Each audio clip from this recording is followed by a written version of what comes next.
That's plus one boyfriend, but. Whatever. We're happy to have you guys. Okay. Second, Thank you. welcome. Thank you. Keep up the good work.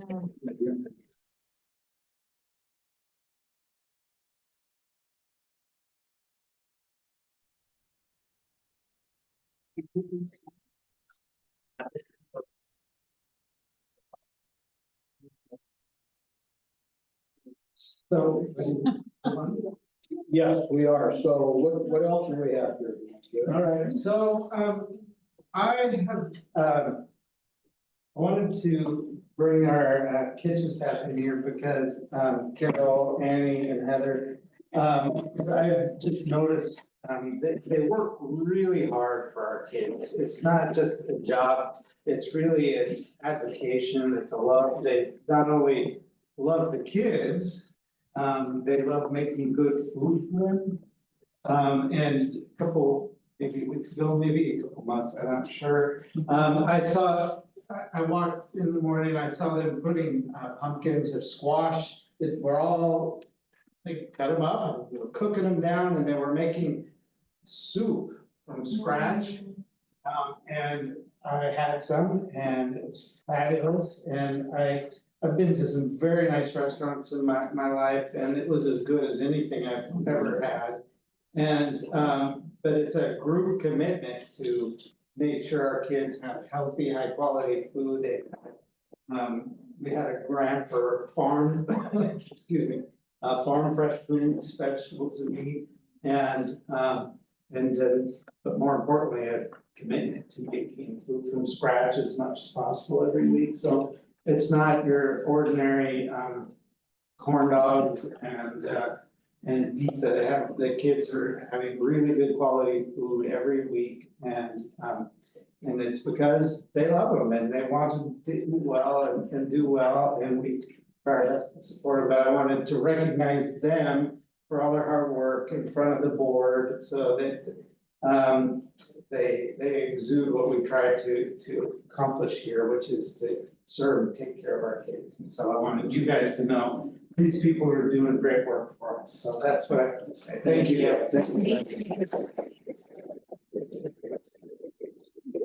Carol, do you have any comments, or do you just want to say? Yeah, it's just been, I've been here for quite some time, since 2008. It's been really fun. Yeah. Okay. Where have you been getting your inspiration for the meals for the children? We've been going to Chef McHale, who's out of Bellingham, retired from Bellingham, and so he goes to different locations and has recipes already created that has all the components that we need for the school. That's awesome. And so Annie and I are going on the 2nd, and that's going to be at Grace Harbor College this year, or this time. And so I'll be excited to see what I love he'll that. bring us, this time. Like A lot of stuff. like the breakfast items I've gotten from him, the pumpkin soup, we've done hamburger, stroganoff, the spaghetti. Sometimes the spaghetti we do our own, but we don't use spaghetti noodles because that's just too hard to serve. So we just use little noodles. Little noodles, whatever we find. But yeah, it's been a lot of fun though. That's also muffins. Yeah. Pizza crust. Yeah, the pizza on Friday is That's no yeah, need it's to have homemade either. pizza, yeah. And so, yeah. So you make an own pizza? Excited for that, yeah. Yeah, homemade, right? Homemade pizza? Yeah. Yeah, the only day I won't be homemade will be on the 2nd, because Heather's gonna take over. My own. Would you make it sourdough? Oh, yeah, sourdough starts. Yeah, we do have sourdough starter that we're still trying to tweak a little bit, so we're gonna have to stir that up and see what we can do, but we have like 8 starts up there. So, yeah, might end up being, we might end it by the end of the year. just put it in the staff room and say, okay, who wants a starter? But yeah. Sourdough takes a lot of patience.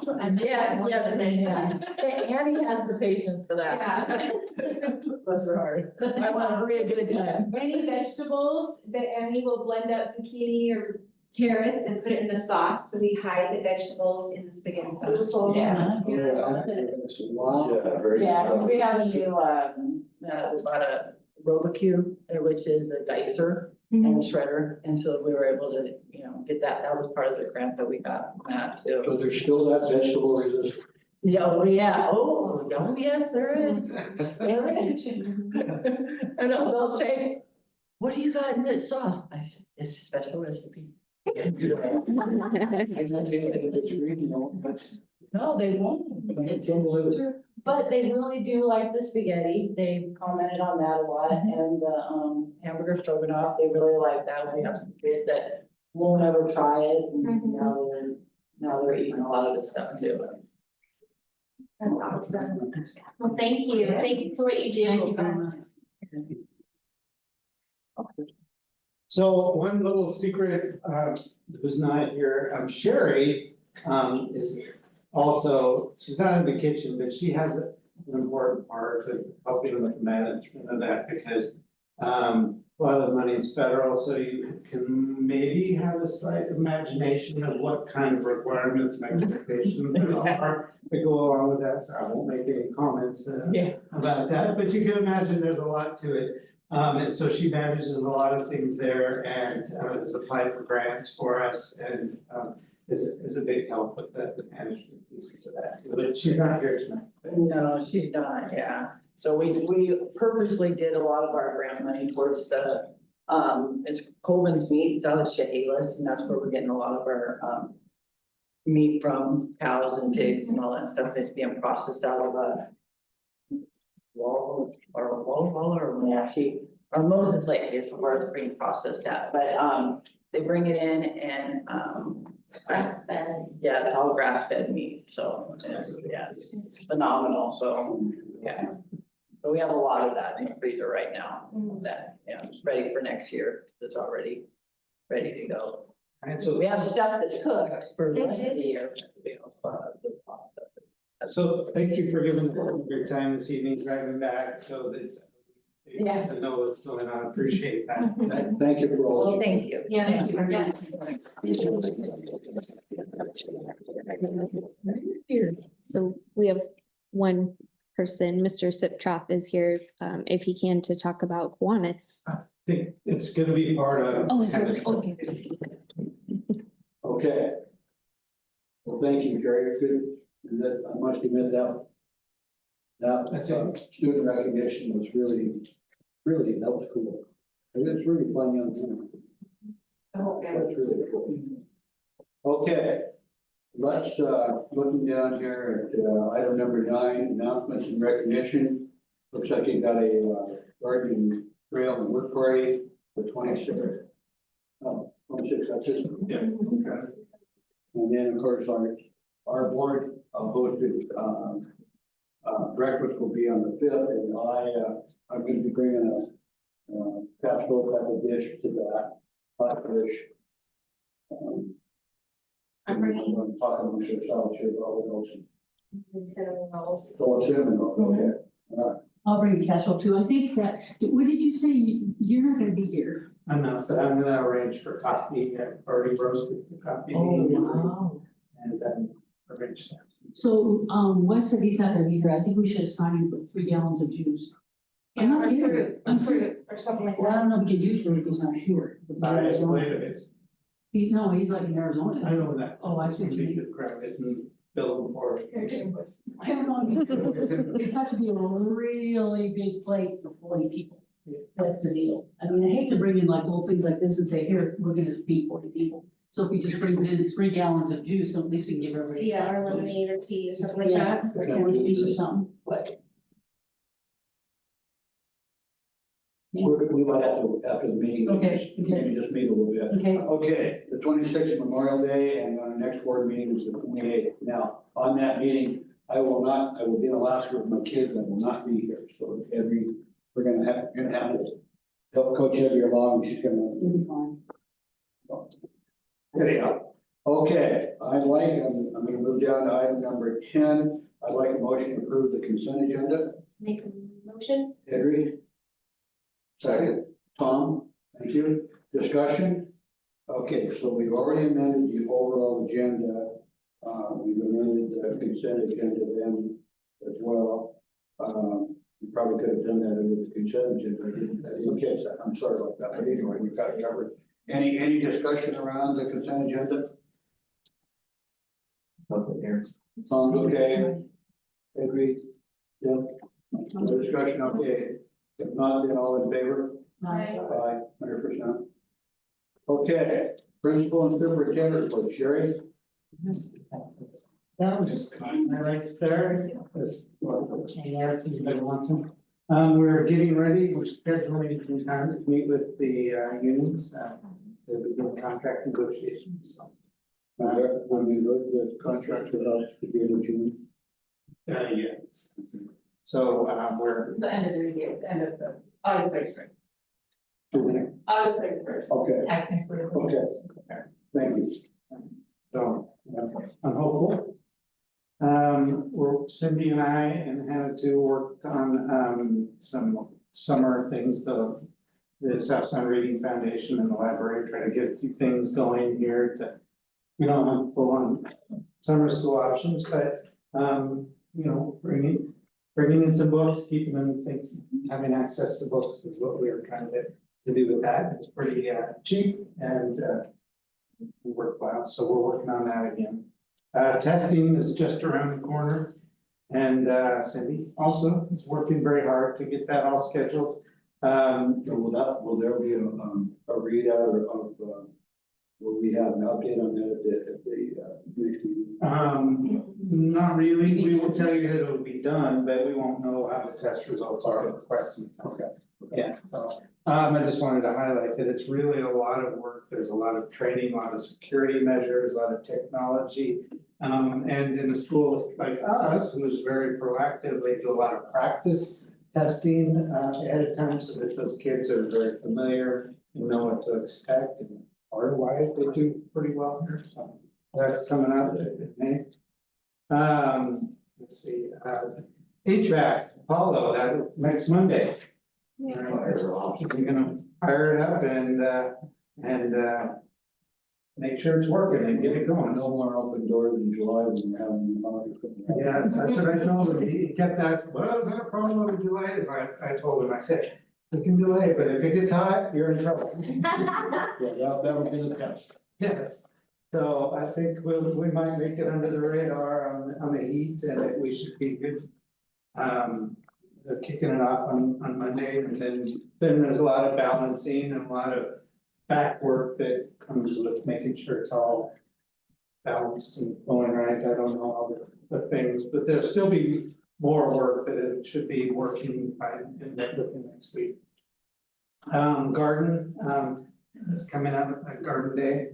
Feel free to invite friends or 10 friends or old garden club, whoever you like, come and pull weeds and whatnot. I'll be there. I wanted you to know that the TK, we had somebody in our TK fund, and so if you've ever been around there in the morning at the TK playground, we're very grateful to have it. We didn't used to have it. It's very suited for them and their age. But in the mornings, it gets kind of crowded and they don't just stand still and visit, they bounce all over the place. And so what we're trying to do, we're going to use some of those funds to, there's a section of that playground over there where we can just take the fence and shoot it out and create quite a bit more space for them. And within that, we're also going to, our insurance company is gonna help fund it on a grant for the gates that can be a little bit expensive because one of the challenges we have there is the gates are hard to, they're not as secure as we'd like. So they're gonna help pay for a little bit of that too, so that we can expand it some and make the gates a lot more secure. So that's coming up here pretty quick. I'm just tossing out a thought, I've attended an Olympia, the South Sound Reading Foundation fundraisers, a couple of them, they usually have an evening one down by the bay, Books by the Bay that I've been to, and then a couple of breakfast ones that they do in the community, and they've been really generous to us, they've given us thousands and thousands of books, and technically their funding is Thurston County, but they like us and wanna help, and so I thought, what if we piggybacked on their, they do a breakfast every year, what if we piggybacked on that, and like the next day, we brought that same agenda over to Mason County, and then we tried to reach out to the community and get involvement in the community to create a breakfast fundraiser for, doing our part. So that Thurston County is not necessarily funding all our books, but we are a part of that, so, there's nothing you need to decide, I just wanted to let you know that it's. We do it out of the cafeteria. I'm not completely certain, I thought of that, but then I thought, well, I could maybe the yacht club or some other place, might want to help us with that. There's a lot of details, but, when we get there, we'll be reaching out to you guys to reach into the community to help us get people there so that we can raise funds to help support the books that we're doing. What does the fundraiser look like? Is it you come in and buy a plate for breakfast, or is it come in and buy books to help support the No, it's fundraiser? more, companies and people donating funds and for breakfast. And then they usually have an author come and speak. So that's why if we piggyback, we might be able to get that author Mhm. the next day, and then they're going. Anyway, that's something that, it's a little ways away, but I wanted to let you know that thinking about that.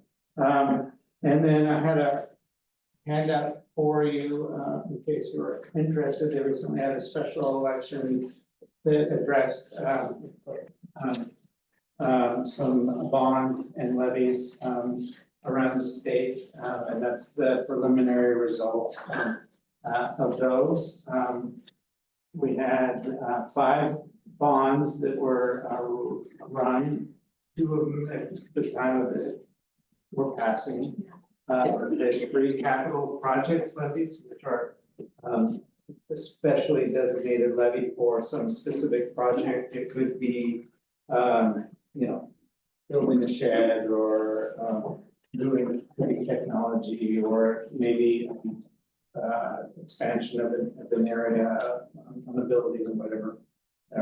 Capital projects, all of those, failed, and then, at the time of this, 2 of the, levies were passed of the 7, so, Not good. yeah, not good. I don't know that, can't speculate why, but that's, the current status of those, and, Can I comment on that too? Yes. Is I'm worried about the new laws and taxes coming out, and they're gonna pass this on to be more of a, we need to pass the a levy percentage lift. That's gonna create more no's and more angst against the schools, I fear. This is not good. yeah, people do have their limits on how much they can. Yeah, Really yeah, do yeah, tax, we so. got.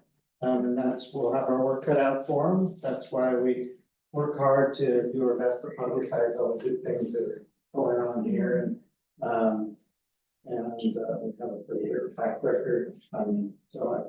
Anyway, just wanted When, do you know when North Mason's coming out with their new, are they to gonna? know, I'm surprised we did this time. Yeah, Only 2 out of the 7 that were on the ballot. And there was still, it wasn't fully done, it was preliminary. So you're aware. All right, that's all I have, and now it's Hannah's turn for a report. Hi, everyone. So I have a lot that I'm gonna talk about tonight, but I want to start with down on my agenda, I've got Kiwanis of North Mason, and we, Michael Sipsoff, who's been with us for years and years as one of our most valuable colleagues and substitute teachers with us, but he wanted to start a Kiwanis Club here. He's done it in North Mason, Belfair, and Sandville, and this year was unable to, but we got going here, and we had needed a staff member to help support it, and Ms. Rosen Gableson, our fifth grade teacher, is helping to support the program. And right now there are 15 kids that are enrolled in Kiwanis. They meet, that's second through fifth grade. They meet on Wednesdays, right after school until 5 o'clock. Last week on Wednesday was their first meeting, this was their second. And they are working on multiple things. But if you don't mind, are you okay if I can let you guys share a little bit about Kiwanis? Sure. Are you all familiar with the Kiwanis Club? I've heard of it. Okay, so we're a social service agency organization that's international, truly around the world. The North Mason Kiwanis is my home club. I've been a member for over a dozen years, past president a couple times.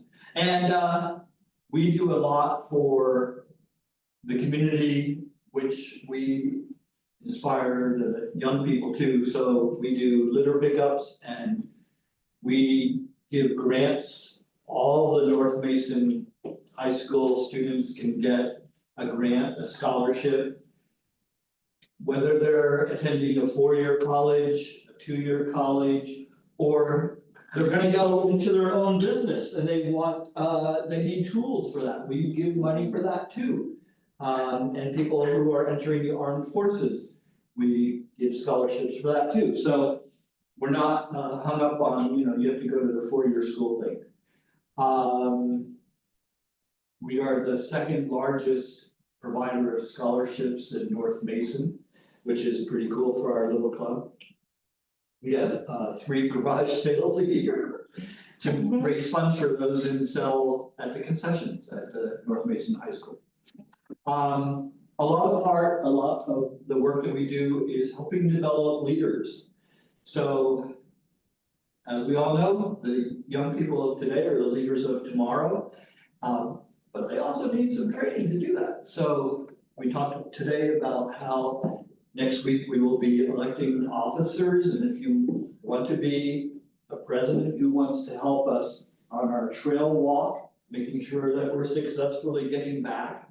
And we had several people who took turns, and it's just a little bit of a demonstration, like, this is important. If you want to be secretary, you need to pay attention and take notes. So Mr. Olson has been taking notes for the last 2 meetings, but we'll turn that over to a young person so that they can have that experience. This is our gavel, and we are using that as you do too, just to come to order for our meeting. And we do the Pledge of Allegiance as well as the K Kids Pledge, which, unless Gabe has something to add to it, it just reads, as a K Kid, I promise to serve others and to make the world a better place for all. Pretty simple, but it makes a big difference in our world. Thank you. You want to say? Like Michael talked about, we are doing beautification out of the trail, but not just the trail, the whole campus. This is our community. I mean, we spend 280 days or 180 days here in the school, developing these little young adults to become awesome citizens. When they go outside of school, then they take care of their community, and it just kind of spreads, hopefully like wildfire, where everybody helps out their little community. And community can be the classroom, it can be the building, it can be the county, the city, the state. So it's just trying to develop connections. Yeah. So is there anything that we, the board, this is an awareness? Okay, there isn't anything you need a commitment from the board? We need $1,000. It's funny, time to be better off. Well,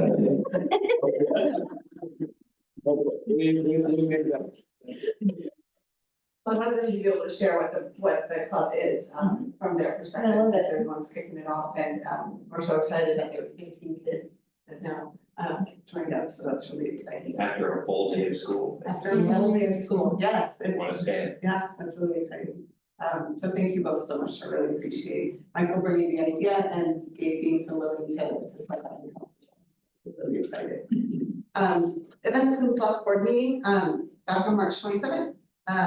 Ms. Goddard and I, our fourth grade teacher, took the 12 students, 2 from each grade, to the Writers Conference at Olympic College. And the kids, we had such an amazing day. Our kids had such a great experience of working with college professors and actual children's book authors and learning from them. They each had a manuscript. Even our first graders had a manuscript of something they've been working on in their writing, and they shared it in their small groups, and then other kids shared their writing and their ideas for how the story could continue, or their predictions of what might happen next. The 6-year-olds were sharing predictions and inferences, and they were using language they were so excited about. So it was such a great experience, and I'm so glad that I got to go with them and experience that. Our 5th grade, Mr. Olson went to Pierce College on April 1st to experience the planetarium, which is a really cool program that they are doing at Pierce College for schools and communities of up to 40 people. And it's just, I mean, even 40 people at one time in the planetarium, and they run a great program, so that was really exciting that they're getting to do that. Our 4th graders have taken the salmon back to the Feller Center, Salmon Center, with the help of the Feller Salmon Center to release the salmon, and they are gone. So we said goodbye. The little ones really had a hard time understanding why we had to say goodbye to the salmon. And every year we go through this with them, and they have them named, which they all look the exact same, but they know these salmon. There's 138, but they know. It was, you know, they were sad to see them go, but there was a little farewell for that. So they've all been released again. And then there's just an update from POS tonight. It was asked how much was raised, and we received a check for $1,100 for our ASB from the ASB POS tonight for their participation, which is really wonderful. So that's exciting.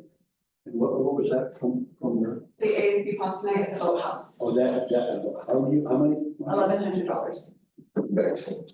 Yeah, towards our ASB. I just don't know. And it was delicious and fun. That was really good. April 26th, that's this Saturday, from 10 till noon. I know it says on here from 10 till 1. I think that's how the gates are gonna be open for. We are gonna be from 10 till noon and working really hard on cleaning up the trail. You know, the kids have been on it, which is great, but just, you know, pulling weeds and things like that, and a little bit of work in the garden beds too, although the kids have been doing a great job in the gardens. Planting and cleaning up the beds. So it's just gonna be a couple hours of some good cleanup. I think quite a few people are going to attend. Track is in full session. As you saw, we have 40 kids, and the first track meet is tomorrow at Pioneer. It's going to be a beautiful day for them tomorrow. I'm really excited. May 22nd, I don't have these in order of dates, because this was my mental unload of dates, and I have 5 different areas where I put them in. So May 22nd is kindergarten and TK roundup night. We have started, we sent out letters a few days ago and then some updates with them for sexual health and education. It's beginning the 3rd week of May.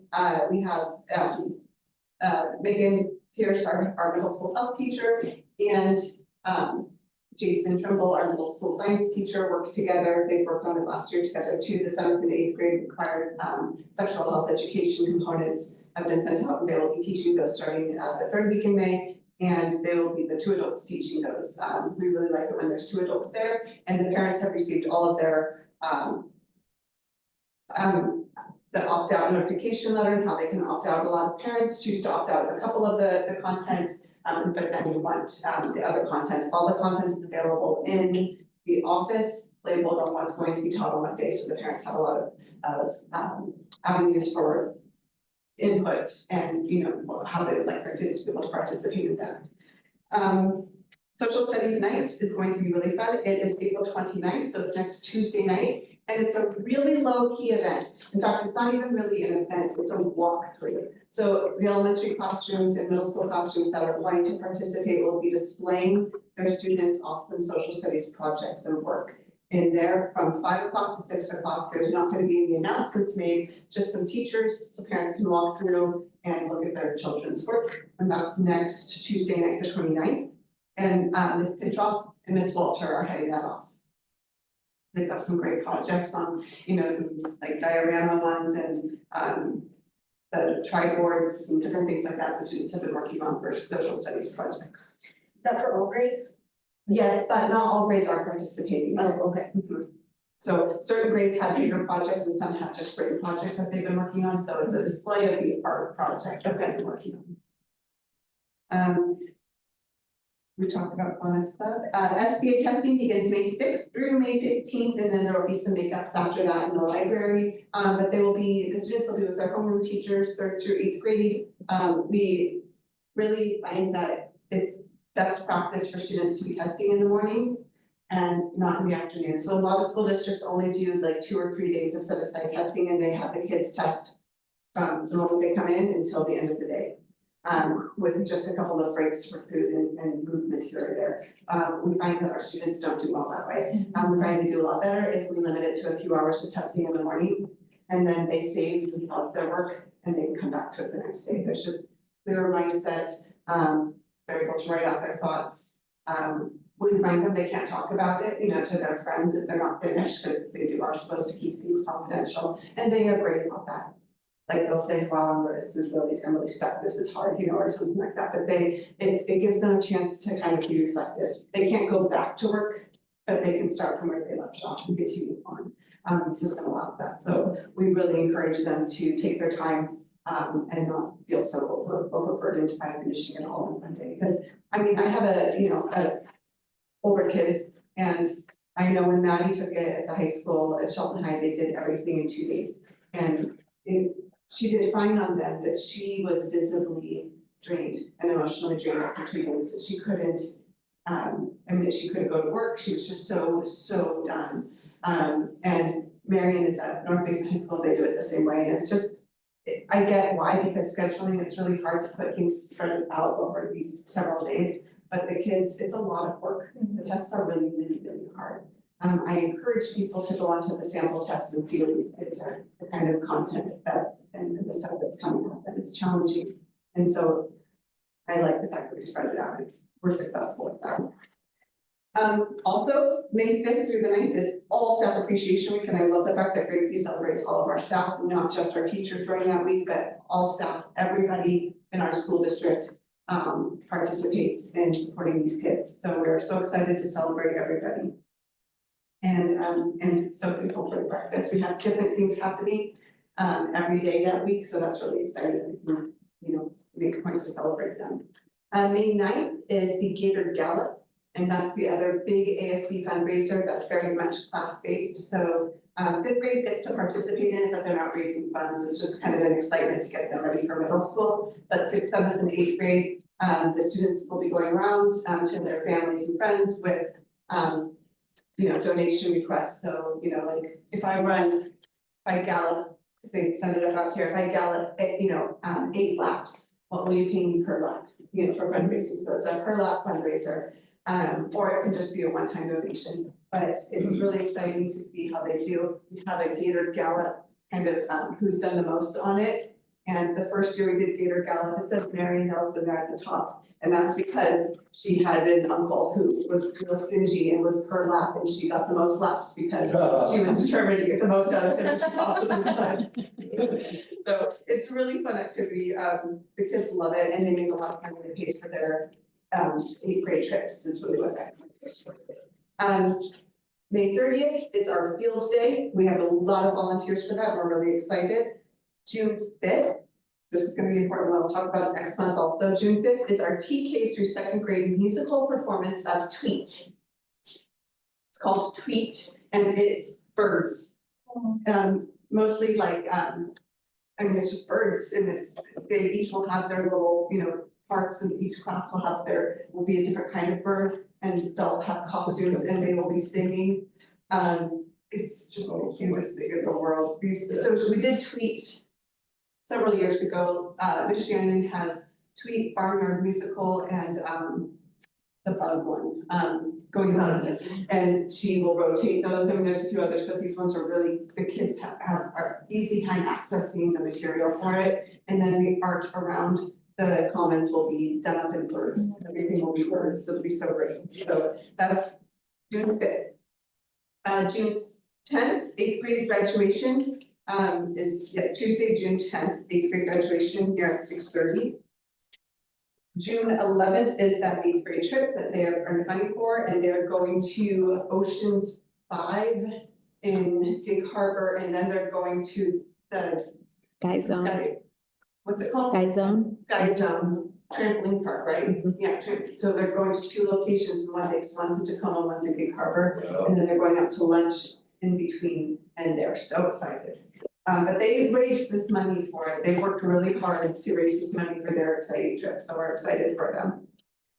June 13th is our last day of school. There will be other things coming up with really from here on to the end of the school work year. It's just a blur. There's so many events and fun things happening. So these are just a few of them that we have here. But the last day of school is a new release, and we'll be sending the kids home with their report cards on that day too. So Teresa and I will be folding and stuffing envelopes on the 12th. Just like crazy people in the office. But that's gonna be that's almost here. So that's what I've got. Awesome.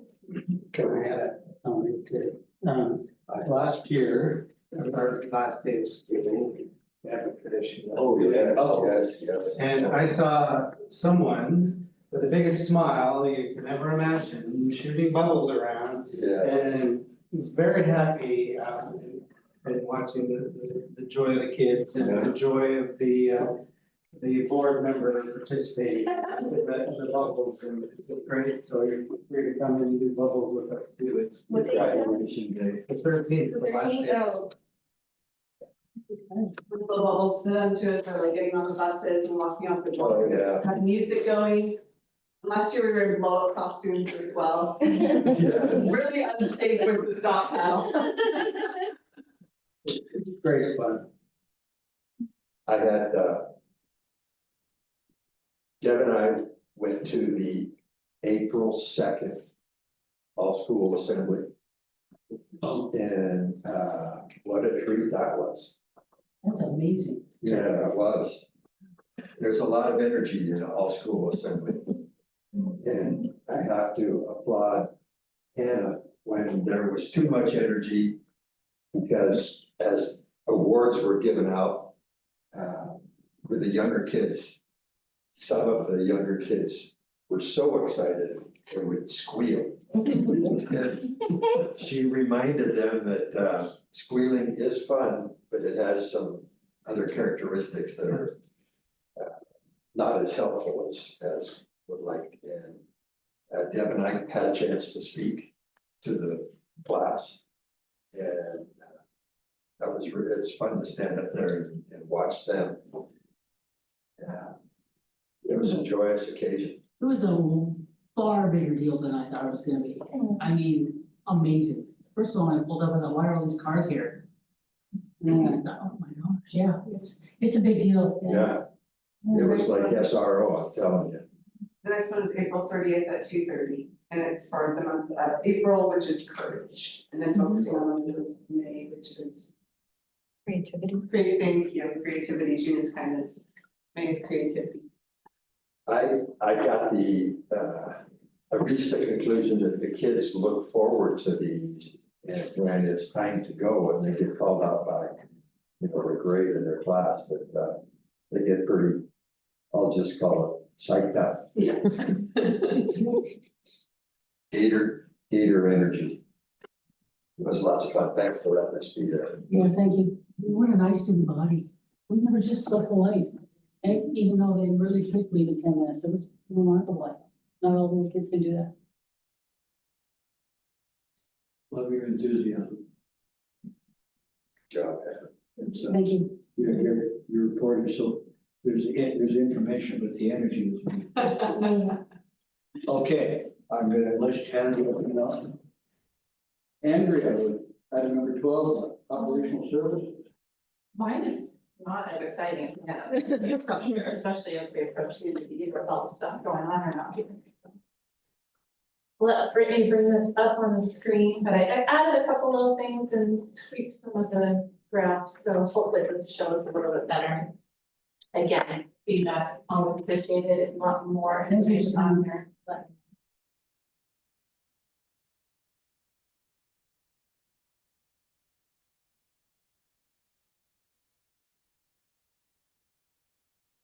Just 1 second, Andrea, I'm having some malfunctions. Good, you have that there. So this includes, all the information, all the numbers or data during the month of March. The only, and I don't know if I mentioned this last month, the only, page that has current information, but if you go to the very first page. The next page, the enrollment, that has April data in it because that's readily when I put this together. So the enrollment trend, I changed that graph a little bit. I think it's a little bit easier to see. Those, the dark blue on the left is our historical numbers over time. You'll see that kind of jump up a few years ago when the TK program was added, shortly after COVID. But the bottom right-hand corner is the most important number to me on the page, that our average through this year, we're trending just over 16 FTE above what we budgeted for, which is a pretty good place to be. And all those kiddos ended up spread out in different grades, so we didn't have to change our staffing to accommodate that, but it does increase our revenue for the year. Enrollment information. So if you would mind back up, like, just on a per class basis, so the numbers of the kids are. Okay, year-to-date average, okay, so the big classes this year, is that 5th grade class is the biggest, correct? The 5th grade class, the 6th grade class is pretty big, and the 8th grade class.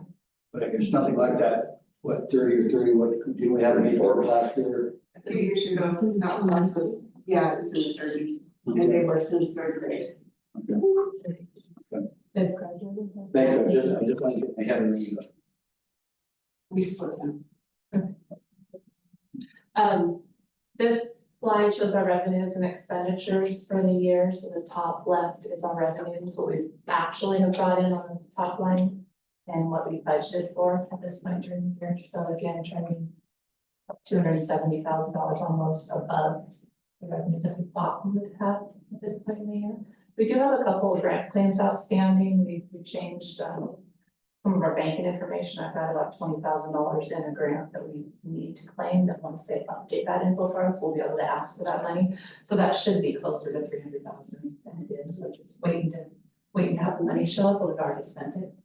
So that's kind of a good thing. The expenditures just about a little over 120,000 above. I'm sorry. Yeah, above budget. Last night. So pretty similar picture to what you saw last month, not a huge difference either way. And then down below, you can see that same expenditures broken up by the different categories that we spend it in. First column, you'll see the budget. Second column is what we spent in March. The third column is the year-to-date activity. Fourth column is the encumbrance, so what we plan to spend for the rest of the year.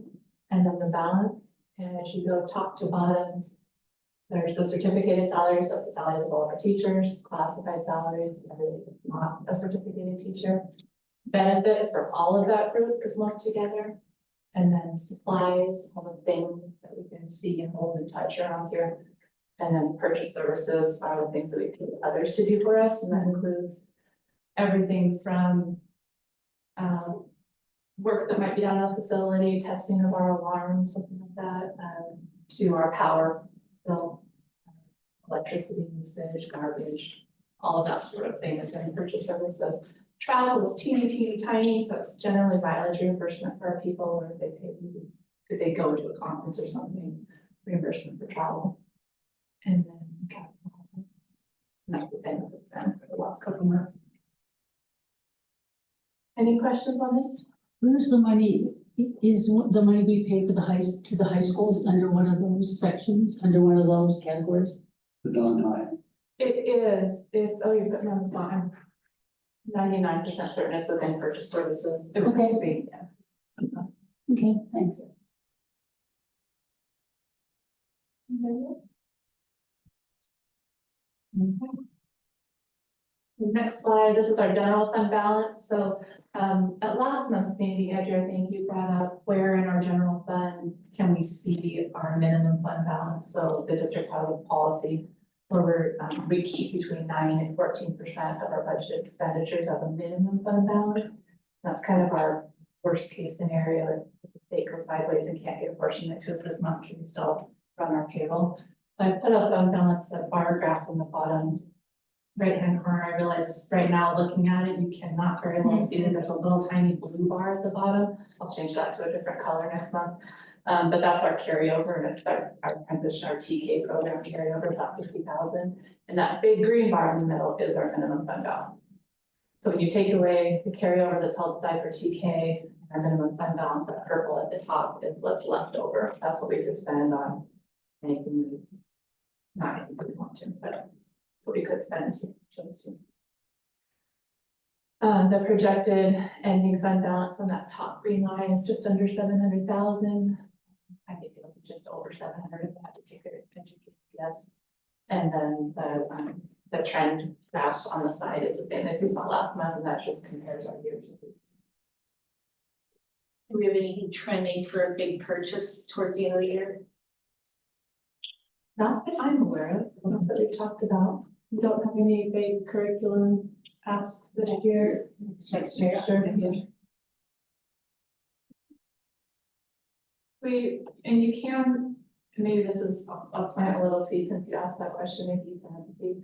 But we do have, and we've been talking about with the extra enrollment that we have this year, we do have a little bit more money than we thought we would. So that it is a kind of year to be thoughtful about what should we do with that money, what could we do with that money. It's not the kind of money that we can invest into long-term hiring because it's not guaranteed to stick around, but it is something if the district having need or desire that we can talk about having a little extra to spend this year that you don't have.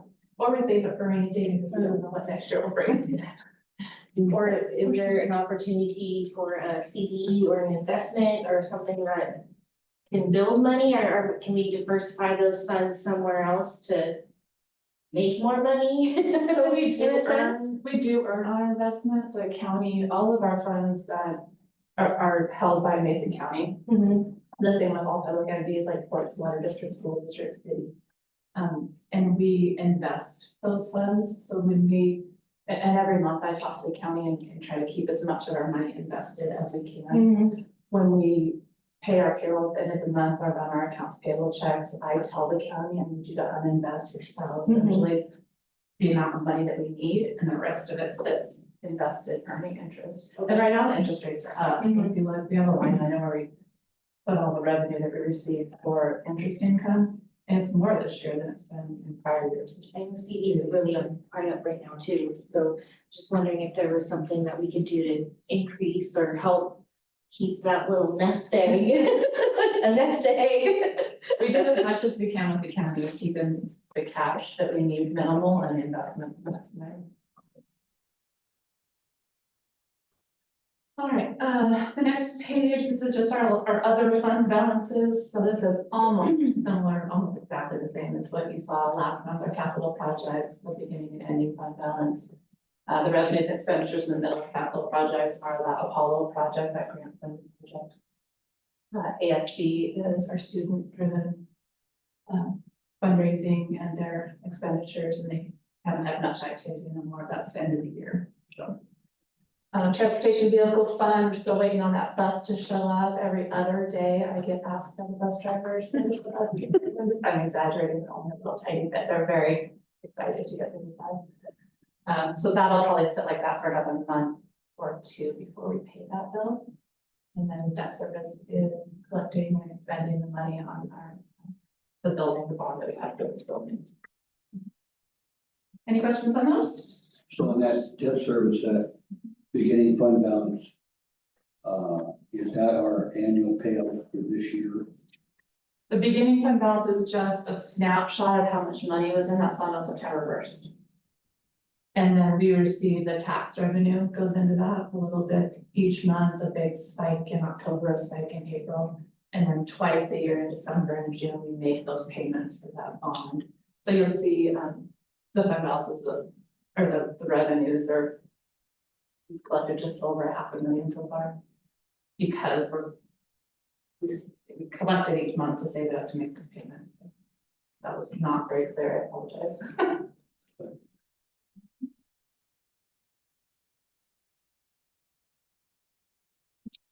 And then the last page is just some words and looking ahead to budgeting for next year, what we're doing. I know Tom will talk a little bit more about the legislative updates, so I'll leave that for him to go over, but there was a big question last month, and there still is a question on federal funding, and we haven't received any other information from what we shared last month, so just kind of holding tight on that. We've talked to our staff about what their plans are for next year and trying to solicit any feedback we can get on people looking to retire. We've, you know, any plans, and we don't see any major changes of possible retirement. Nothing big, nothing unknown, nothing too terribly surprising. And then looking at what we'll budget for enrollment next year, I think 99% certain that we'll budget the same as what we budgeted this year, which is for 210. Which might seem a little odd because I've been telling you how we got more kiddos this year. But if you, and if Brittany, if you could flip back to the very first page, that enrollment stuff. If you look at that grid on that top right-hand corner, when you were talking about the class sizes, I could have talked about this then. If you look at that 8th grade class, see how big they are, they're 25. And you can see that TK class at 16. So those 25 are gonna drop off. We're gonna bring in maybe up to another 16 in TK for that loss next year, about 10 years.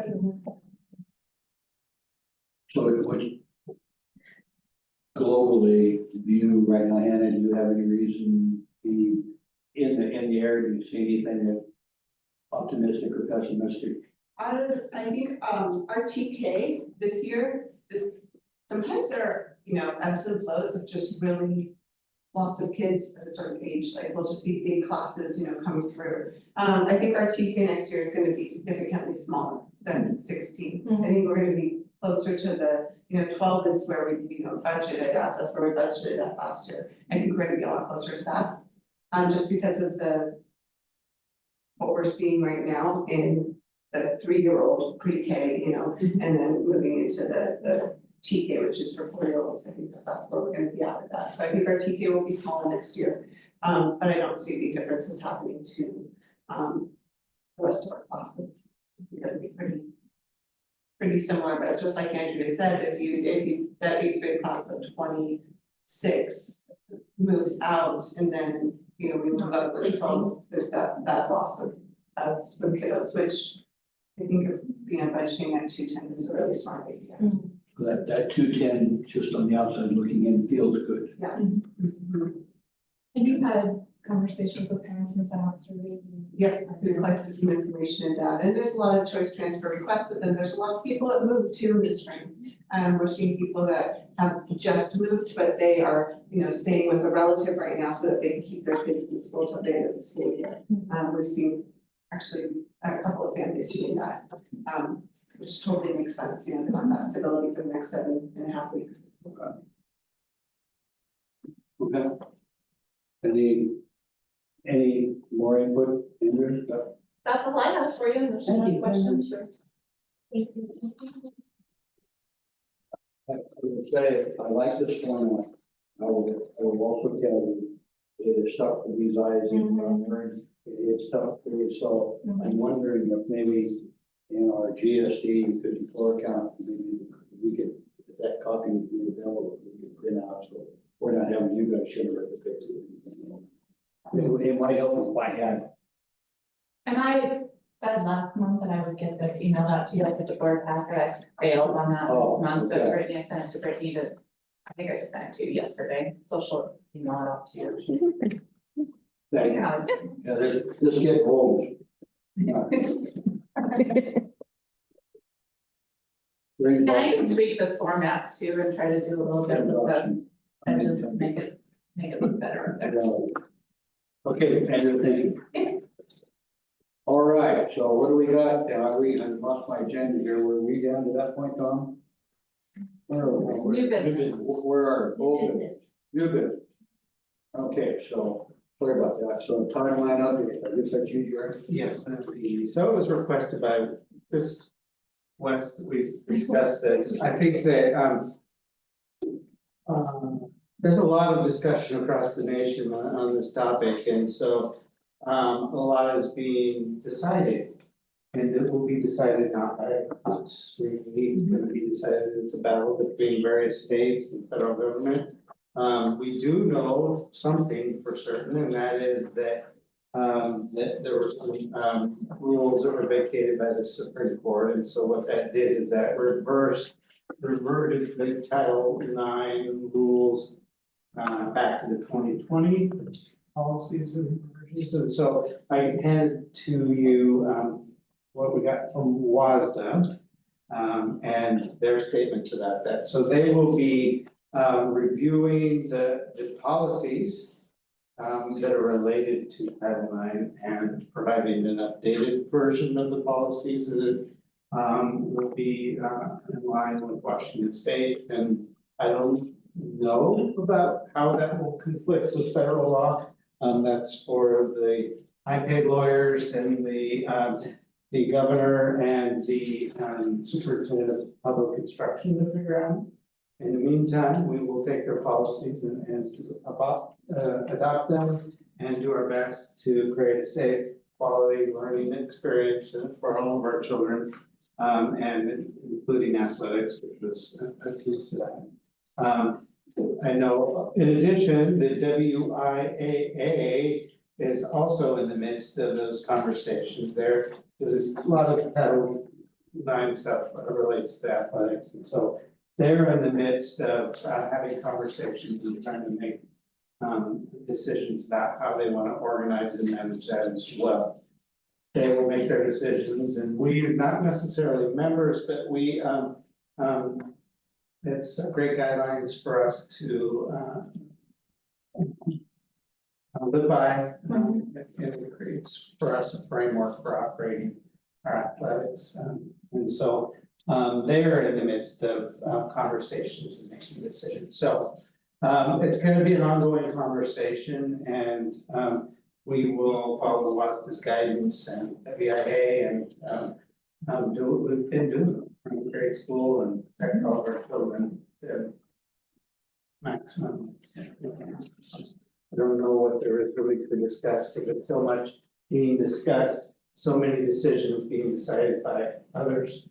So that's the current status of where we're at.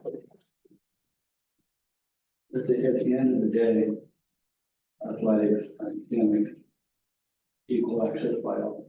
I mean, that's pretty much what we're about, right? Okay.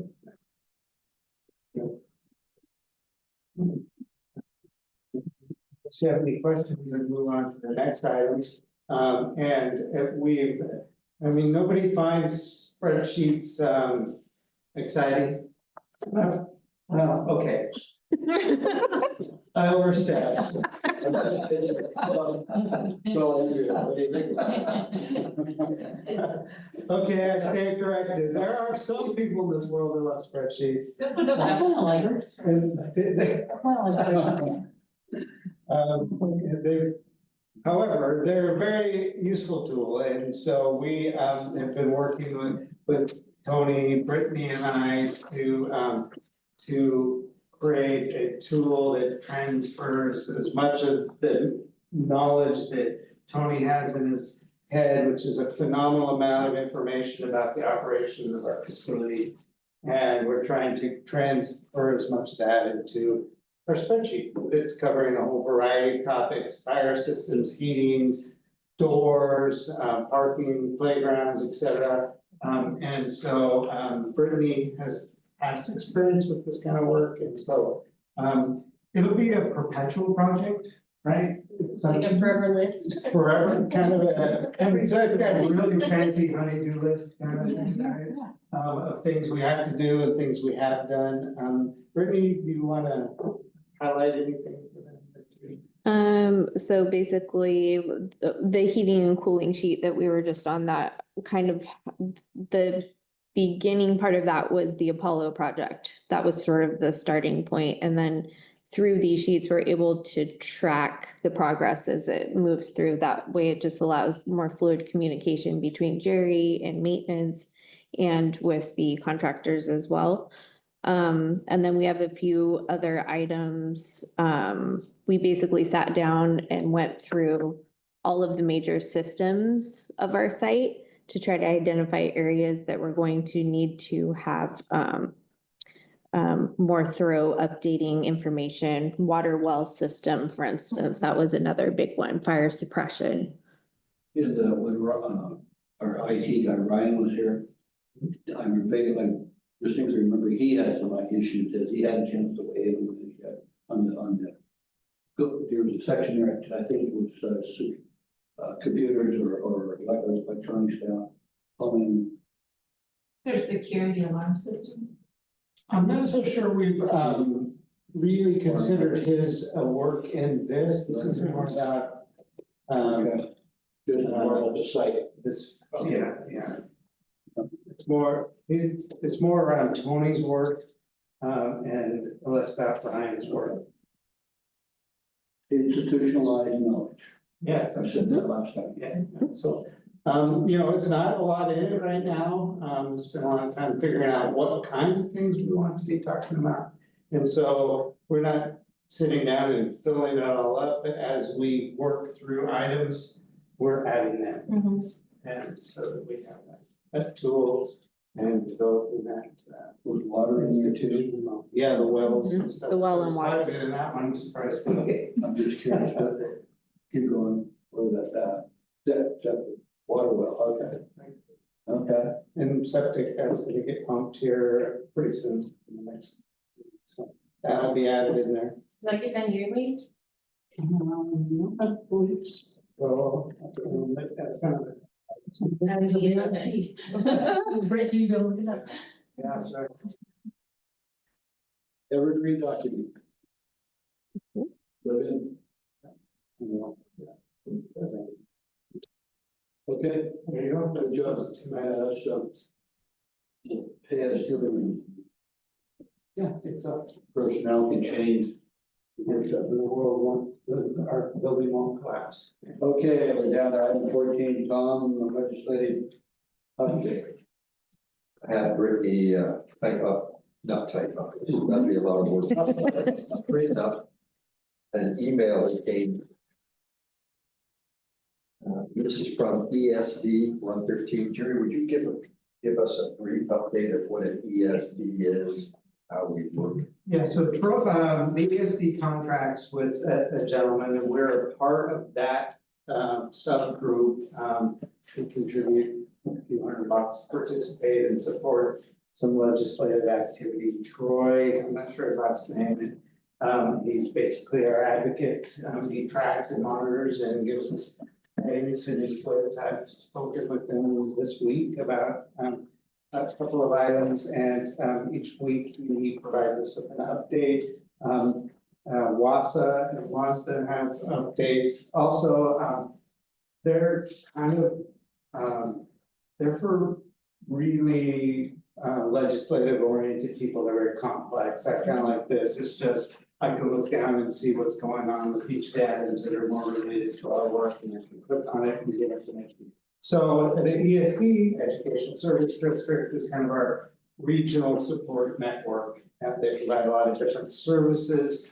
They provide nursing services that we contract for.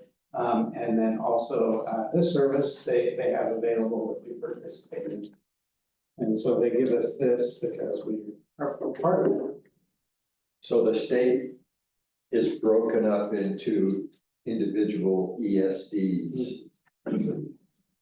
Geographically, I think mostly geographically, and we're in ESD 113.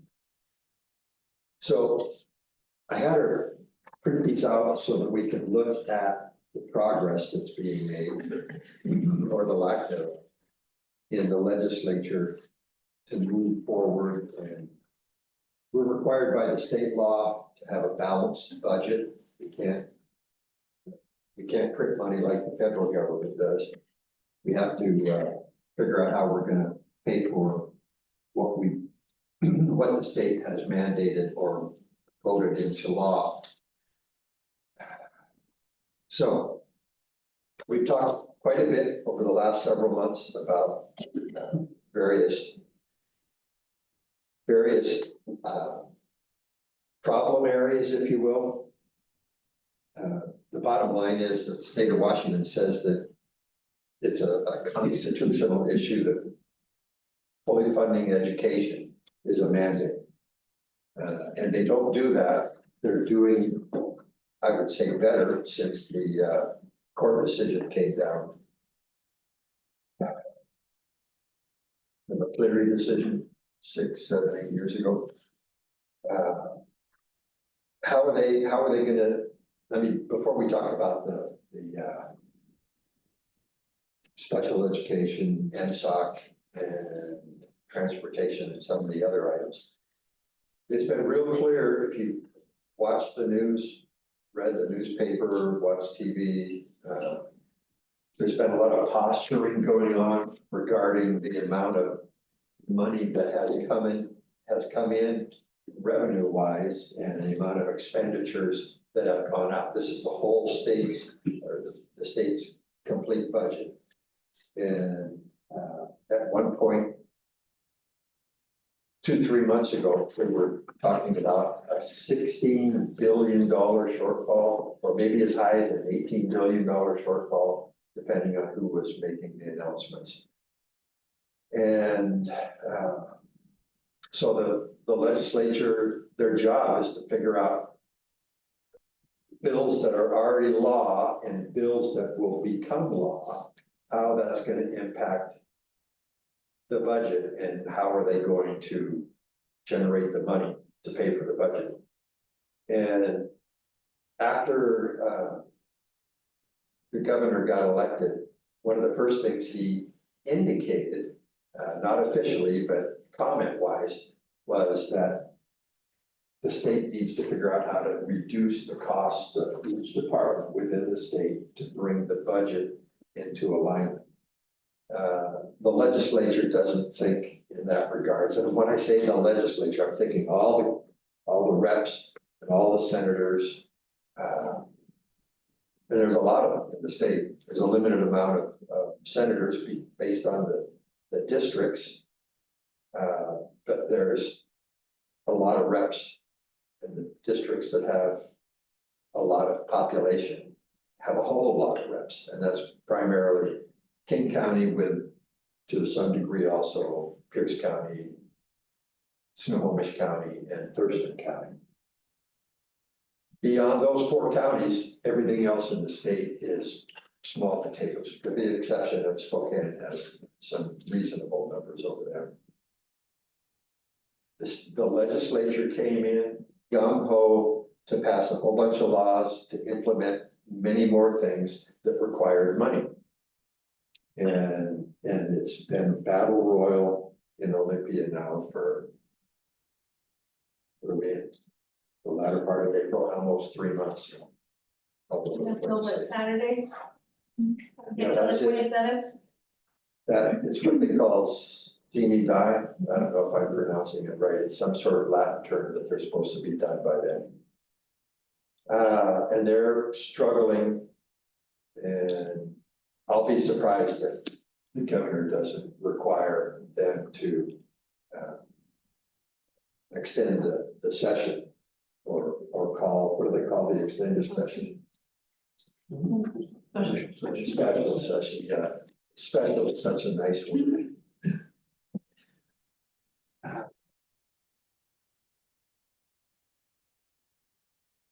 The challenge that this educational system has in the state of Washington is that, yes, it's a constitutional item that we will fully fund education. And there's a whole bunch of other interests in the state that work really hard to get their agenda or their departments or their expenditures planned in to this budget wrestling event. So I'm not optimistic that we'll get by without, that we'll have a balanced budget on Friday. I mean, and maybe they can go through Friday night and into Saturday and Sunday. I don't know about that kind of stuff. So let's look at the document that you've got in front of you. If you've got one, I have an extra one here. You have that document. And you're free to ask questions or make comments at any time. If you want to have the electronic version, send me an email, I'll send it to you, and you can, click on those and it'll take you to the, legislative page that has more details than you would ever want. Can you email that to each of the board members? Mhm. Okay. Yeah. And here's the other thing that's real easy. If you have a smartphone, you can go to your favorite search engine and you can type in, it doesn't have to be capitalized. So if you turn to the top of the second page where it says Senate Bill 5262, and then in parentheses it says special education project. If you type in SB 5263 into your search engine, it will give you a couple of different options. And if you look at one of the options, it will say Washington SB 5263. And you choose that item and bingo, it takes you right to the state legislature's status report of that bill. And if you flip the page over to the next page, what do we have here? 1, 2, 3, 4, 5, 6, 7, 8, 9, 10, 11, 12 different educational bills, either House bills or Senate bills. And all the information is there for all of us. Some of them have been delivered to the governor. The governor has signed some of them. I'm not going to try and give you an update on those, but things have been working their way through the legislature. So let's just talk about, if you go to that second page and draw a circle around Senate Bill 5263, which is special education, and then draw a circle around Senate Bill 5192, the MSOC funding. Those are really big deals for us, really big deals for us. And if you read the next two paragraphs, it's kind of disappointing.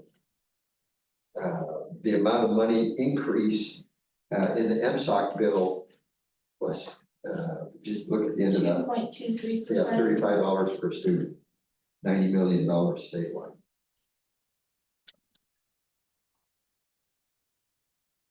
So Senate Bill 5263 will get passed and signed by the governor, whether or not it has the funding in it that we had hoped for, or that they have brought to this point, we don't know yet. And the same thing applies for the MSOC bill. And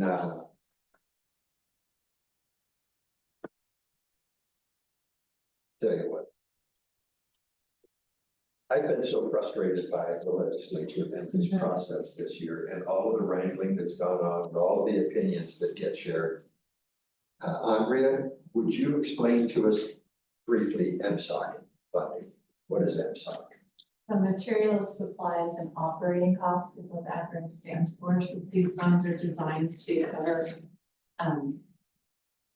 things such as our power, utilities, expenses, insurance expenses, supplies that we need, like paper pencils, operate day to day. Not, it's everything that's not salaries, benefits. All that. Good. You'll put it on, thank you. And it's our struggle to pay for those things that is part of the reason we run a levy. Because the state doesn't give us enough money to do those things.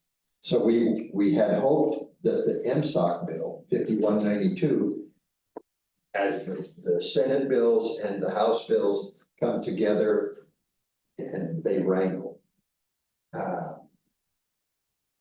So if you guys go on to the WASDA website, or if you're signed up for the WASDA daily e-clippings, you'll find there's a whole bunch of schools that are really in trouble. And they're talking about, you know, Closing. I'm not gonna quote school districts and exact numbers, but such and such is going to eliminate 46 teaching positions. That's drastic stuff. Drastic stuff. And what did we just talked about the fact that the Constitution mandates that we fully fund education. And if they have to have students, they have to have enough teachers to teach the students in the schools.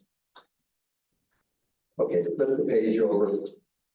And we talked about MSOC and special ed. Quite a few of these they're all educational related. And some of them are good things that are important to have, but I want you to flip one more page over. And on this page, SB 5009. That's an important one. It's an important one for me because I worked in transportation my whole career. It's an important one for me because we're buying a new bus. So there's a bill for multiple vehicle types for transporting students. Drop down a couple of them. SB 5041 concerning unemployment insurance benefits for striking or lockout workers. This one makes me crazy when I look at this bill, and that there's a pretty good chance that that's going to pass. And I just highlighted a couple more down at the bottom of that page. SB 5192, which I think is the number that was the website bill. It was.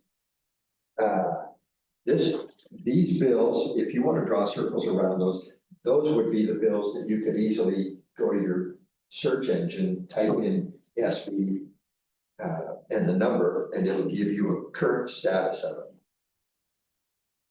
SB 5253, right behind that, extending special education services to students with disabilities until the end of the school year in which the student turns 22. SB 5263, special education fund. Those are ones that we're going to want to watch for. And on the last page, 5798, concerning property tax reform. Why is that listed on an educational page? That's what I was trying to talk about earlier. That's They're trying to backdoor our property tax increase into the Yeah. levy funding. That's what I was trying to think about. At the bottom of that page, I just wrote 4 words in an arrow pointing, expect your property taxes. Go up 3% and no cap, isn't it? It's bad. It's typically a 1% increase cap per year. And the legislature wants it to go up to 3% increase cap. Now, the tricky part about it is the state, the property taxes get paid to us, your county. And so it's an option to the county. Have your property taxes gone up in the last couple of years? Yeah, bingo. It's gonna stick us too for when we go to ask for more levy funding too. And what was the report that Jerry handed to us? Where is it here? The one about the levies? Yeah, Preliminary results, Washington School District. yeah. We have a really good relationship in Grapeview with our community. They think highly of us and we're very fortunate. There's a whole bunch of school districts in the state that don't have those kinds of relationships. And consequently, when they go out for levies or repairs that thought go after a bond, it's a battle. I don't want to sound too negative, but I'm not too optimistic. And when you throw in on top of that, what we have inferred to with the federal government, what the federal government is wanting the states to do. And the state of Washington has dug in its heels on a number of issues that the federal government, and the bulk of them are executive orders. So we've got this battle in Olympia in our own legislature, and then it's going to be a battle between the governor and the legislature on what he's going to be willing to accept with the additional taxation. And I know that the legislature is telling us that they're going to take money from the people who have lots and lots of money But I guarantee you, one of two things happens. They charge us more for their services or their products, et cetera, or they move out of state. And when they move out of state, they take a big tax. Big tax base with it. Maybe those older places, yeah. Yeah, So, you can say everything. so I've spent a lot of, but we have a lot of people advocating and dealing with those things, and so I just let them do that. There's a couple of items that I really chimed in a lot about, was the Men and Boys Commission. That I was hoping we could get some movement on, because we see across society and across schools. It never made it out of committee. I spoke to our legislators, I spoke to mine from my home, I spoke to mine from my other district, I hit everybody all over the place. And even the committee members, and I really, it never made it out. There was some interest, but it never made it out. So I put a lot of effort into that, because nobody else in public education is really stepping up to that. I did go testify to the Senate committee a couple weeks ago about TK. They're trying to put a freeze on its growth, and so I did speak to that. And then just today, and I don't see it in the information from Troy, but Senator Gaynor emailed me just this afternoon, a little bit before, asking about a bill and how it would affect our schools. And what it's related to is about, as you know, our there's levy equalization money, right? Some districts get extra special money, and I really don't understand the formula. Most of them have a lot of money and they get levy equalization money. We don't. None of my schools have ever gotten it. They're looking at making some adjustments and trying to establish a commission that would make hopefully more fair. The other thing is, one of the things that happens is our levy is capped. Right? We don't get to choose, our community doesn't get to choose exactly how much we can run a levy for. That's the legislature put a lid on that. And so this legislation he sent to me is that we're working at trying to adjust that levy lid. So That's the Senate Bill 5798, isn't it? I'm not so sure it is. I don't think so. It really doesn't have to do with property taxes other than it. So it allows the community to decide how much they want to. Like, it doesn't get rid of the levy lid, it just adjusts it. And it's frankly, that lid is arbitrary and it's killing districts. We've had to roll money back in the past when we haven't had enough students. So we had to give money back to them because even though the community voted for them. So anyway, that's another thing that they're working on and something that I've been working on. So I have limited time to advocate, but I try when it's something that's not. When you know Troy's there, we pay him to do this, and the others. There's other ones that are kind of side ones that come up that I try to. It's also hard when they do it in the middle of the night too. Yes. So, anyway, we'll find out soon enough what they do. I'll leave you with one thought. We have 2 reps and 1 senator in 35th district, which is part of Mason County and parts of Kitsap County is 35th district. 3 people that represent us work really hard for us. And they work really hard for education, for schools. Travis especially. Those guys would be appreciative if they were to get to know many about it. Just thanks for what you're doing. Keep up the good work. Don't have anything else. I know it took a long time to talk about it today. Well, I thought Travis was gonna come speak at this meeting. He is, but it's gonna be when he can fit it into incredibly busy. We had set it up for this week. Oh, I thought it was. No, we did not have. When it's timely, probably getting real close to being timely. What is that, side eye? Which is, Yeah, he's probably exhausted. okay, Tom, thank you. Thank you. More to come.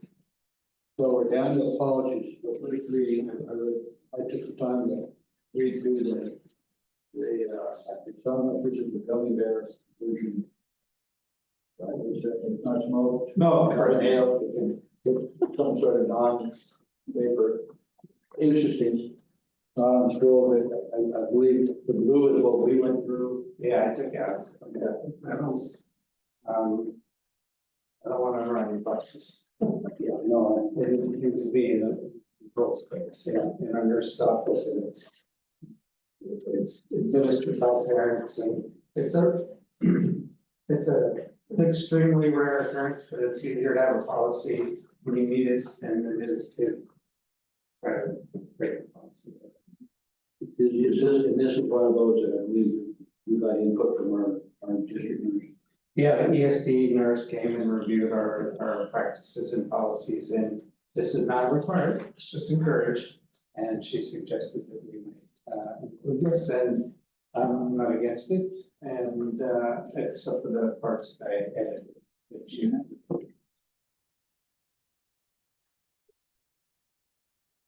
So this is just a first reading. Okay, so then we get into, let's see, where we are, so. Then there's section 15 on policy, and then we have the action, 3410 and 3412, okay. I'd like a motion to approve, policy 3410, dealing with student health. So, Yeah, Second. Discussion. So this was, I mean, this is one that we talked a little bit about this last time, so, such services will include the maintain maintenance of student health records, development of procedures of use building for the isolation and temporary care of students who become ill. We have that already. Consulting services of licensed healthcare and distributors of healthcare. Vision both here and that, but you nothing more than that enable that gear range, right? And immunization records and screening, so we're not doing any immunization going back that they've been. So in order to get that information, it has to come from the parents, correct? Right. Okay. There's an electronic database now that we can get access to. There's an electronic database now that families will give permission to access to. So again, this is an encouraged document, we don't have this now. I think we have. We'll take that back to 2001, so 2001, okay. This is just a couple of comments from me. Anybody else have any, so is this something that we need to run this place, this business? We do these things, we should have a policy around it. Okay. All right, so all this is just institutionalized this so that we have. Well, okay, any more discussion, questions? No, I'm gonna call for vote, all in favor? Aye. 100%. Okay, I'd like a motion to approve, bear with me, I have it right in my hand. Automated external. So moved. Policy 3412. So I got your Tom first. I second. Every discussion? Good stuff. Yeah. So who currently would be people that in the event of the requirement is, we felt that there was a need to shop somebody with a defibrillator? Who's qualified now? Virtually all of our staff have been trained in CPR first aid, and as part of that, they look at. And again, this, we don't have this now. Looks like we're adopting it here in April 25. So again, this is something that we need in the event. Yeah, do we have defibrillators on site and where are they? And to, I know the one is just down the hall by the commons, is the other one in the office? At the, Nurse's office. there's not. and how often do we go through training? Well, CPR, you get trained every 2 years, so we kind of rotate staff to try to get as many people trained as possible. Is there some sort of, when we go through the training, is there some sort of certificate that those of us? So they get their first aid card. Oh, it's like a first aid defibrillator. Yeah. Recognition. Well, they do all of first aid CPR, and that's a piece of it. And who does the training? We have fire department. Fire department. So in our case, either we would administer it ourselves, or they could get here quick enough from the Mason Lake. Well, any other discussion around this? Okay, yeah, if Tom said no, all right, I'm gonna call for vote, all in favor? Aye. 100%, okay. So we're down to item number 16, wow, this is an interesting meeting. Future agenda item, May board meeting. Okay, so that incumbent filing is May 5th, 19th, rather, correct? Do you think, Tom, at this, I won't be here, but I shouldn't stop it. That it would be prudent to try to get Travis in, or is it still too early? Probably wants a break. That's my thing. I'm pretty sure he probably did after that. Well, I shouldn't mention that, I don't know. And, they might still be in Oh, special that's session. true. Yeah, okay, all That's right, true. well, so let's go along, what else is out there in May that we need to have on this agenda outside of what we normally cover? No, I was saying. No.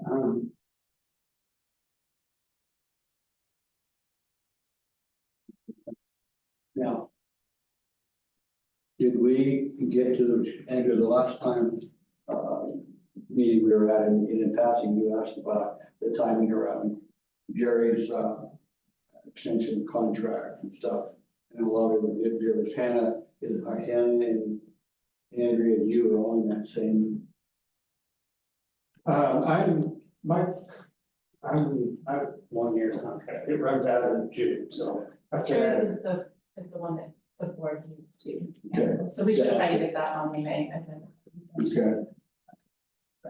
So we can say, we plan on keeping you for 25, 26. And when the question was asked, our planning, the interest was to be off the contract. Okay, Jerry, contract. Do I need to do any more on together with planning evaluation? On what we've done. There will need to be a final evaluation, but it doesn't have to happen before the contract, since you already did a mid-year evaluation. You should probably have a conversation with their council. Not much.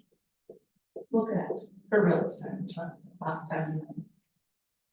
You're looking, so you looked at, or when you look at. You left, you and I. Oh, okay. There wasn't here. Okay. I'm gonna basically move on here if there's no more items, and I'm sure there's something come up in. Question. Yes, sir. Are you gonna be here for the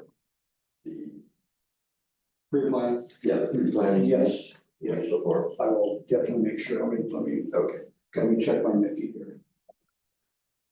Oh, yeah, would like that. Will it help me? Yeah, so the 28th is the next Tuesday, so shucks. So we're gonna have to move it up. I'm gonna be flying on the 21st, so we might have to move it up a day or so. But I will commit to making sure. You won't be here on the 14th or the 21st. I will be, so in other words, that whole week of the 12th and a couple of days of the 19th. So I will commit to whatever Henry and I need to do with Jerry to There we go, sorry. Yeah, you wanted to do something.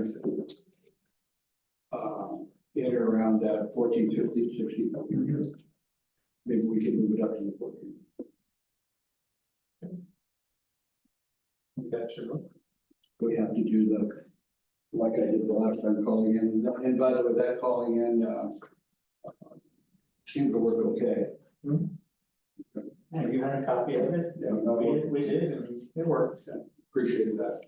So, yes, I've got that, I will commit to that. Okay. We're down to item number 17, which is reflection. So Tom, I'm going to start with you. I thought the whole track team came in. And,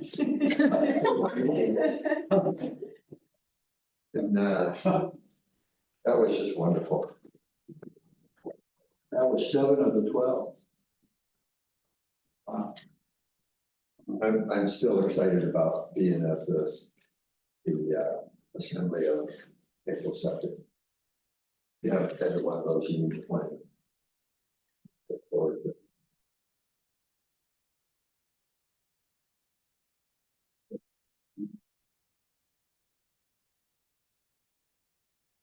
Really good staff, really good administrative staff.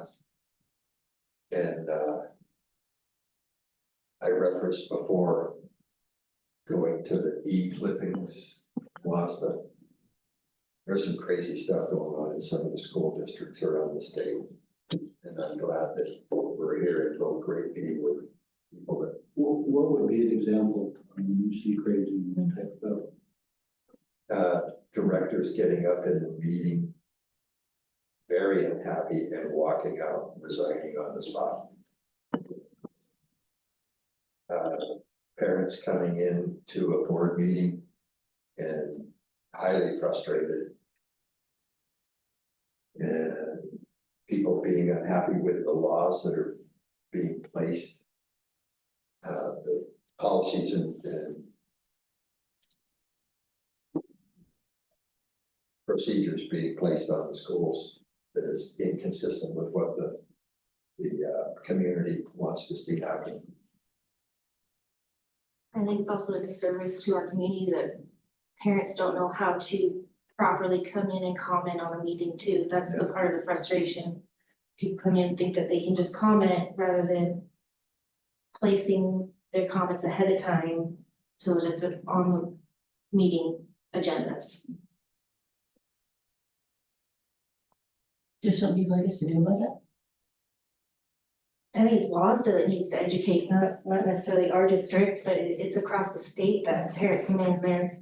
You know, they want something changed and they think they can just come in and it's the education part that I think WASDA needs to figure out or. There's been a history of frustration with folks making public comment about a limited time for the time constraint. And that's, I know that there was some of that going on in the Port Orchard School District where there was a lot of dissension. I don't know, Andrew, if you really witnessed any of that. There's a lot of craziness. In fact, it was even disgruntled within the board members to question people, so. Board members suing. And the board, when somebody comes in and says something, the board's not supposed to reply to it then either, because if we say something, other people should know that we were going to say it in advance. And that's what used to tick me off, because I didn't get that. When I was a teacher, I didn't get why the board wasn't responding. It kind of made me mad. Now I get it, but I wish somebody told me. So, yeah. Okay, Tom, thank you. Very great staff comments that resonate. Deb? Tonight, as many times as we've done this is the first time I teared up. When Deanna was talking, I told her, you made me tear up. It was the first time. I don't even know what she said, but something got to me. So, I mean, something was quite impressive there. I don't know. I think every time someone asks me about the school, I just say it's wonderful. I mean, it's pretty easy to say that. Can I segue to a little bit about the school board?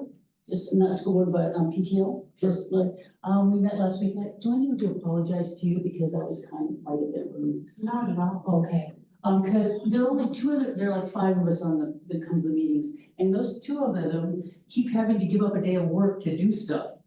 And so I said, because, you know, kind of like my roll of fruit comment tonight, I said, what do you want us to do between now and the end of the year? We need some specific things, because I'm not sure we can say we can do everything, because there's like 5 of us. Mhm. You know, and I probably came off really bad, so I got home and felt bad. But anyway, but they're trying really hard, and so we're gonna do, Teacher Appreciation Day week. We're gonna do a taco bar for the teachers, so we'll have the food here at 10 in the morning. Because sometimes kids go out for lunch and eat early, so that's what we're gonna do. On the same day? No, on Wednesday. Oh, On Wednesday. I'm okay. sorry, I should have said that, Wednesday, on Wednesday, we're gonna do that. And they're like, we're doing taco bars, but you guys get Monday, which is, you know, Cinco de Mayo, but oh well. So anyway. Exactly. So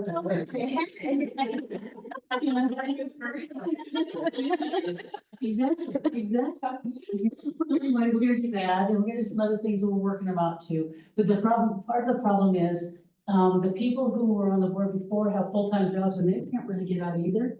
And they can't leave their jobs in Shelton and get to Belfair in time to sign the form to release the money. So we really don't know, we don't know how much money we have. I mean, seriously, because, you know, in economic times, you can't just say, I just need to take a day off.